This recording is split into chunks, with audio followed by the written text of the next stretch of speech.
બીજી એક અગત્યની વાત છે જે પરિવારમાં વિખવાદનું કારણ બને છે અને એથી આપણે બહુ જ ચેતતા રહેવું પડે તો આપણે family becomes a home of happiness.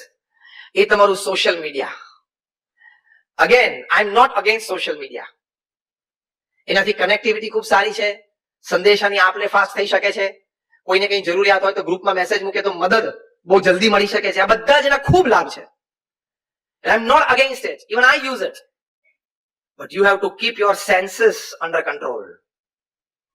તમે નવરા બેઠા એટલે નેટ ઉપર જઈ કે યુટ્યુબ પર જઈને ગમે તે સાઇટ ખોલો ને ગમે તે જોવો, એ તો ખોટું જ છે. એ તમારા પરિવારમાં પ્રશ્ન ઉભા કરશે. હમણાં અમેરિકામાં American association of lawyers advocates, આમ તો ટ્રિપલ એ બોલે છે, AAA, American association of advocates, એની એક સબ બ્રાન્ચ છે. જો લોયર્સ હોય ને, કોઈ ક્રાઇમ ના હોય, કોઈ સિવિલ ના હોય, એમ ડિવોર્સ લોયર્સ. એ લોયર સ્પેશિયલ ડિવોર્સમાં એનું સ્પેશિયલાઇઝેશન. એ બધા મિલિયનર છે. ખબર પડી? એ બધા મિલિયનર છે. ડિવોર્સ લોયર્સ બધા મિલિયનર છે. એમ સમજીને તાલી પાડી છે ને. એ લોકોની 3 દિવસની કોન્ફરન્સ થઈ અને બહુ જ બ્રેઇન સ્ટોર્મિંગ થયું. બધાએ પોતપોતાના અનુભવ વિચારો શેર કર્યા.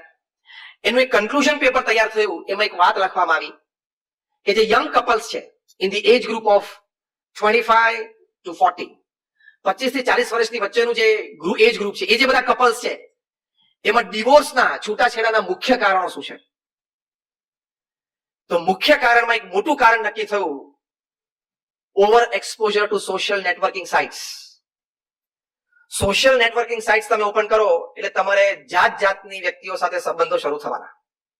એમાં ખોટા સંબંધ શરૂ થશે જ અને પરિવારમાં પ્રશ્ન આવશે જ.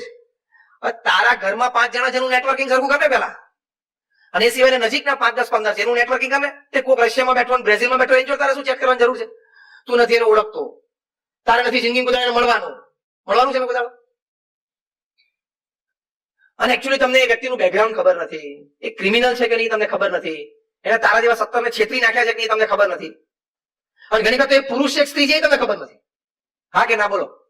અને ચેટિંગ કરતો હોય, પુરુષ હોય સ્ત્રી રૂપે ચેટિંગ કરે, સ્ત્રી હોય પુરુષ રૂપે કરે છે કે નહીં? એ તો હવે આધાર કાર્ડ લિંક થશે સોશિયલ મીડિયા સાથે, આધાર કાર્ડ લિંક થશે પછી ખબર પડશે કે હું જેની જોડે ચેટિંગ કરતો હતો અને જેનો ડોરી સમજતો હોય તો ભોગોભાઈ છે. એ પછી ખબર પડશે. આધાર કાર્ડ લિંક થશે હવે 23 મે પછી કાર્યવાહી શરૂ થશે નહીં. એટલે તમને આઈડેન્ટિટી ખબર નથી હોતી સામેવાળી વ્યક્તિની ઘણી વખત. એમ રાઈટ ઓર રોંગ? અને પછી તમે ચેટિંગ કરો, તમારો ટાઈમ આગાડ, પછી તમારા લાઈફ પાર્ટનરને શંકા જાય કે ના જાય? જાય જ, પ્રશ્ન થવાના જ છે.